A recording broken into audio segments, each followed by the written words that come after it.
Hello there, yet again another episode of Learn English with Philip. Welcome back. Let's dive straight in it. As you know, this video, as always, has subtitles. If you prefer to listen and read or watch and read, please go ahead and click CC closed captions and choose English. Today I want to talk to you about fake news. Fake news has been in the news for many years now.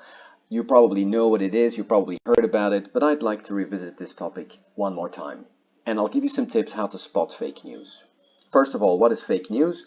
Fake news is basically false information, untrue information that can be found usually online, on the internet, often on social media. Sites like Facebook and Twitter may be able to spread fake news. Why is there fake news out there? Well, often it's created by people to influence others, usually for political purposes, but not always. What do you mean, influence people for political purposes? Well, yeah, imagine there's an election and there are two candidates who could possibly win the election. Well, just imagine if you put a fake news story online about one of these people with some terrible information about this person, people might start sharing this story. And as always, not everyone will understand that they're reading fake news. So the people who read this fake news and think it's true will probably not vote for this politician. So that's a way to use fake news for the wrong reasons, totally wrong reasons. Untrue information to maybe discredit a politician or another public figure. That is fake news for you. Now, I must tell you there's a second explanation, second meaning of fake news. If you are Donald Trump or another thin-skinned politician, you might use the word fake news to indicate news that you don't like. For example, you're Donald Trump and you see the latest survey about you has very bad figures, bad news. You might just go to a press conference and say that was fake news. Not true, although it was actually true. So, two ways to explain fake news: untrue information online and information that you do not like, if you're a thin-skinned politician usually. Now, moving on, how can you spot fake news? Well, I have some tips for you. First of all, don't believe everything you read. My grandmother used to tell me, don't believe everything you read in the newspaper. Well, just change the word newspaper with the internet. Don't believe everything you read because it's written on a website or a social media site. Anyone can put information online nowadays, and it's not because it's in print that it's true. Second, think about it.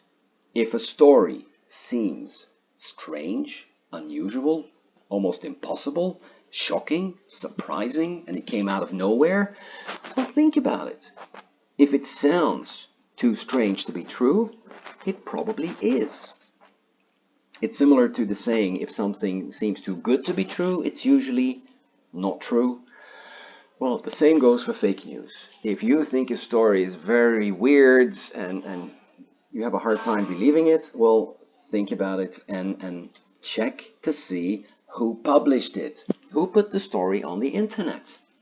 Maybe you can find a website, maybe you can find the website of a newspaper or a news organization. If not, if it's just like a message on Facebook or Twitter, well, I hate to tell you, but anyone can make a Twitter account and put fake news online.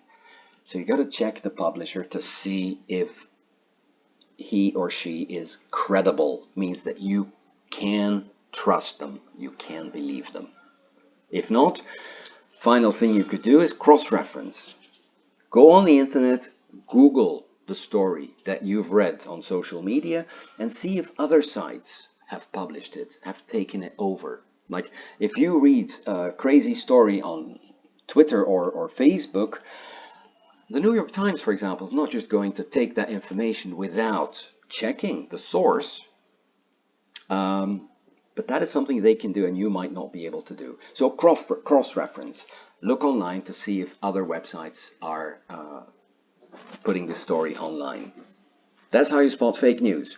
Maybe in the coming days or weeks I'll give you some headlines of possibly fake stories or not fake, and I'll let it up to you. It's up to you to find out if they're either true or false. That brings us to the question of the day. It's kind of TOEIC question where you have to guess what the missing word is in this sentence. If you want to check your answer, I'll leave it down in the video description below. Okay, that's it for me. Thank you for watching. If you like this video, feel free to share it with your friends. If you hate it, share it with your enemies. Thank you for watching. See you next time. Goodbye.